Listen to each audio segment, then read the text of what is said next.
Let's now look at the performance engine and the growth engine. Do you just want to speak a little about those two concepts? Because Yes. you can't talk about engagement without talking about performance engine in an organization and the growth engine as well. Yes. Listen, guys, great organizations of the 21st century, they use what we call the twin engines. Twin engines. The performance engine and the growth engine. Why? They know they have to deliver today. They have to optimize the present. What do they use? Performance engine. But at the same time, they need to set the stage for long-term success. It's about the future. What does that mean? They need to use the growth engine. Those two engines need to kick in at the same time in the organization. Therefore, please, when you lead and manage, don't just focus on the performance engine. Why? This organization, this business will not just exist for today. It still needs to exist and win tomorrow. Use both engines. Use both engines. Great organizations of the 21st centuries use twin engines, performance engines, growth engine.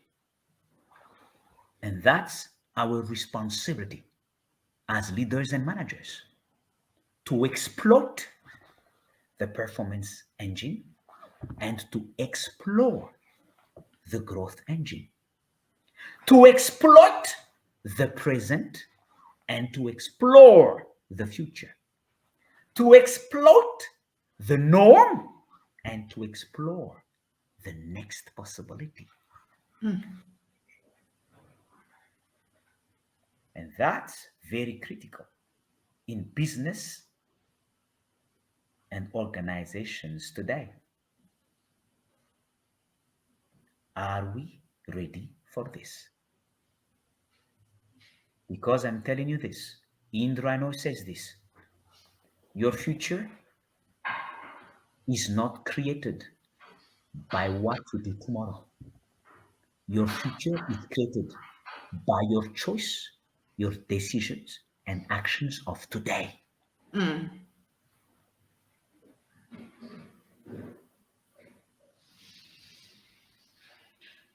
So as leaders and managers, what is the mind shift?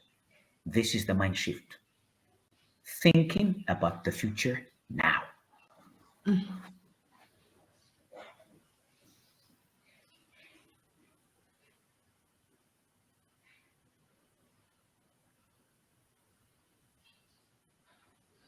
Yep.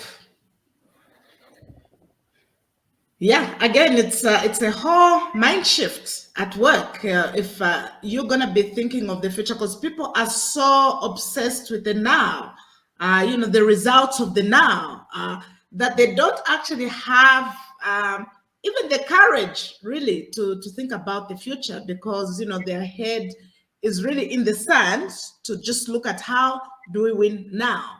Exactly, Sarah. And I would like to jump in here. My colleague, Lisa K. Solomon from Singularity University said exactly this. The successes that comes from what we know and what we're historically doing are the ones that blinds us not to see what's next. Not allowing us to see the next one, the future one, the tomorrow. That is why we get stuck and get hostages by the present. We become the hostages of the present. And that is why we cannot even move our mindset, move our way of thinking and doing, our way of acting, and bring it into the future. Yes, this is very critical, where leaders and managers needs to reflect upon. Because it's very possible you may already be aware and you may be already alert that you can no longer optimize the present. Why then do you stay there? not making the move, having the courage and curiosity to explore the unknown. What is holding you not to explore the unknown?